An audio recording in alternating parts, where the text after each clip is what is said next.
श्री अहोई माता की जय। आप सभी माताओं और बहनों को अहोई अष्टमी के व्रत की बहुत बहुत शुभकामनाएं। अहोई माता सभी की संतानों की रक्षा करे, सभी को दीर्घायु रखे और संतानों पर अपनी परम शक्ति और परम कृपा बनाए रखे। आज के शुभ अवसर पर सुनिए अहोई माता की कथा और आरती। कथा से पहले हम सभी विघ्नहर्ता भगवान श्री गणेश जी का ध्यान करके गणेश भगवान की कहानी सुनेंगे। इसलिए आप लोगों से रिक्वेस्ट है कि वीडियो को पूरा ही देखें, आधा अधूरा ना देखें। कई लोग होते हैं जो वीडियो को बीच बीच से देखते हैं और फिर ऐसे व्यक्ति जो जीवन में कभी सफलता हासिल नहीं हो सकती, वही ऐसे भागी हो जाते हैं। इसलिए वीडियो को आधा अधूरा छोड़कर ना जाएं, आप वीडियो को पूरा ही देख कर पुण्य लाभ प्राप्त करें। एक बार एक अंधी बूढ़ी माई थी जिनका एक बेटा और एक बहू थी। वो बहुत गरीब थी। वह अंधी बूढ़ी माई हर दिन नियम से गणेश भगवान की पूजा किया करती थी। गणेश भगवान एक दिन बूढ़ी माई की पूजा से प्रसन्न होकर उनके सामने साक्षात सम्मुख आकर बैठ गए और बोले, बूढ़ी माई, तू प्रतिदिन निस्वार्थ भाव से मेरा पूजन करती है, मैं तुझ पर प्रसन्न हूँ, तू जो चाहे मांग ले। तब बूढ़ी माई बोली, हे विघ्नहर्ता भगवान गणेश, मुझे मांगना तो आता नहीं है, तो मैं क्या मांगूं। तब गणेश भगवान कहने लगे, ठीक है माई, मैं कल आऊँगा, तब तक तू अपने बेटे बहू से पूछकर कुछ मांग लेना। ऐसा कहकर गणेश जी अंतर्ध्यान हो गए। तब बूढ़ी माई ने अपने बहू बेटे से पूछा तो बेटा बोला, माँ धन मांग लेना। बहू बोली, माँ जी पोता मांग लो। तब बूढ़ी माई ने सोचा कि बेटे बहू तो अपने अपने मतलब की बातें कर रहे हैं, इसलिए उस बूढ़ी माई ने अपनी पड़ोसन से जाकर पूछा। पड़ोसन कहने लगी, बूढ़ी माई, तुम्हारी तो बस थोड़ी सी ही जिंदगी बची है, तू क्यों मांगे धन और क्यों मांगे पोता। तू तो केवल अपनी आंखों की रोशनी मांग ले, जिससे तेरा आगे का सारा जीवन सुख से बीत जाए।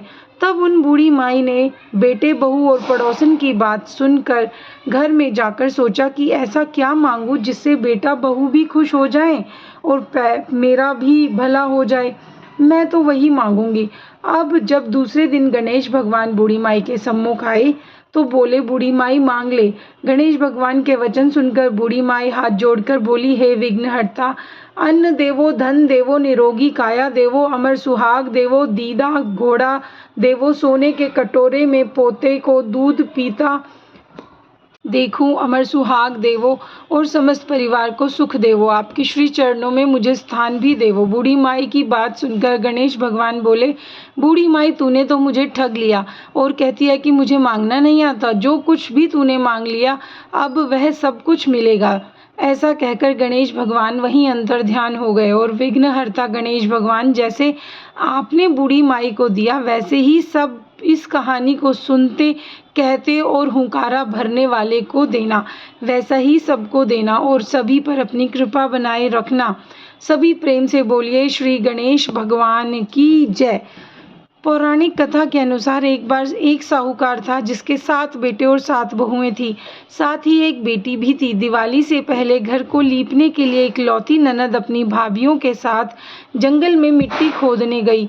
जब वह मिट्टी खोद रही तो वहां पर एक स्याहू की यानी कि एक सेई की माद थी। मिट्टी खोदते समय ननद के हाथ से खुरपी लगकर सेई का एक बच्चा मर गया, जिसे देखकर स्याहू बहुत क्रोधित हो गई। दुखी होकर स्याहू माता बोली कि मैं अब तेरी कोख बांधूंगी। तब ननद अपनी 7 भाभियों से कहने लगी कि तुम में से कोई मेरे बदले कोख बंधवा लो, लेकिन सब ने इनकार कर दिया। परंतु छोटी भाभी सोचने लगी कि अगर मैं अपनी कोख नहीं बंधवाऊंगी तो सासू नाराज हो जाएंगी। ऐसा विचार कर ननद के बदले में उसने कोख बंधवा ली। इसके बाद जब भी उसका लड़का होता तो 7 दिन बाद ही वह मर जाता। एक दिन उसने पंडित जी को बुलवाकर पूछा कि पंडित जी, ऐसी मेरी संतान 7वें दिन क्यों मर जाती है। तब पंडित जी ने कहा कि तुम सुरही गाय की पूजा करो, सुरही गाय की सेवा करो, क्योंकि सुरही गाय स्याहू माता की सहेली है। जब वह तेरी कोख खोल देगी तभी तेरा बच्चा जी जाएगा। इसके बाद से छोटी बहू सुबह जल्दी उठकर चुपचाप सुरही गाय के नीचे साफ सफाई करके आ जाया करती। गौ माता एक दिन बोली कि आजकल कौन मेरी सेवा कर रहा है, सो आज देखूंगी। एक दिन गौ माता खुद जल्दी उठ गई। क्या देखती है कि एक औरत आकर उसके नीचे गोबर आदि साफ करने चली जाती है। गौ माता उससे बोली, मैं तेरी सेवा से प्रसन्न हूँ बेटा, जो तू मांगना चाहती है वो तू वर मांग ले। तब साहूकार की बहू बोली कि स्याऊ माता आपकी सहेली है और उसने मेरी कोख बांध रखी है, सो हे गौ माता मेरी कोख खुलवा दो अगर आप मुझसे प्रसन्न हो। गौ माता कहने लगी, बहुत अच्छा। अब तो गौ माता समुद्र पार कर अपनी सहेली के पास उसको लेकर चल पड़ी। रास्ते में कड़ी धूप थी, सो वो दोनों एक पेड़ के नीचे जाकर, गरुड़ पंखनी का बच्चा बैठा था वहां बैठ गईं। तभी थोड़ी देर में एक सांप आया जो कि गरुड़ पंखनी के बच्चे को डसने जा रहा था। साहूकार की बहू ने ये देखा तो सांप को मारकर ढाल के नीचे दबा दिया और बच्चों को बचा लिया। थोड़ी देर बाद गरुड़ पंखनी आई और वहां पर खून पड़ा हुआ देखकर साहूकार की बहू को चोंच मारने लगी। उसने सोचा कि हो न हो इस ही बहू ने मेरे बच्चों को मार डाला है। तब साहूकारनी बोली कि मैंने तेरे बच्चों को नहीं मारा बल्कि सांप से तेरे बच्चों को डसने से बचाया है। मैंने तो उस सांप से तेरे बच्चों को ही बचाया है। यह सुनकर गरुड़ पंखनी खुश होकर बोली कि मांग, तू क्या मांगती है। साहूकार की बहू बोली, हे गरुड़ पंखनी मुझे 7 समुंदर पार स्याऊ माता के पास पहुंचा दो। गरुड़ पंखनी ने दोनों को अपनी पीठ पर बिठाकर स्याऊ माता के पास पहुंचा दिया। स्याऊ माता उन्हें देखकर बोली कि बहन बहुत दिनों के बाद आई। फिर कहने लगी, बहन मेरे सिर में जू पड़ गई है, जरा मेरे सिर से जुएं तो बीन दो। तब सुरई गाय कहने लगी, साहूकार की बहू ने सिलाई से उनकी सारी जुएं निकाल दी। पर इस पर स्याऊ माता प्रसन्न होकर बोली कि तूने मेरे सिर से जो जुएं निकाली हैं इसलिए 7 बेटे और बहुएं तुझे मिलेंगी। वह बोली, हे स्याऊ माता मेरे तो एक भी बेटा नहीं है, 7 बेटे कहाँ से होंगे। स्याऊ माता बोली, वचन दे दिया सो दे दिया, वचन से फिरूं तो धोबी कुंड पर कंकरी हो जाऊं। जब साहूकार की बहू बोली, मेरी कोख तो तुम्हारे पास बंद पड़ी है। यह सुनकर स्याऊ माता बोली, तूने तो मुझे ठग लिया। मैं तेरी कोख खोलती जो तो बिल्कुल नहीं, परंतु अब खोलनी पड़ेगी। जा, तेरे घर पर तुझे 7 बेटे और 7 बहुएं मिलेंगी। तू जाकर उजमन करियो, 7 अहोई बनाकर 7 कढ़ाई करियो। साहूकार की बहू खुश होकर घर लौट कर आई देखा 7 बहुएं और 7 बेटे बैठे हुए हैं।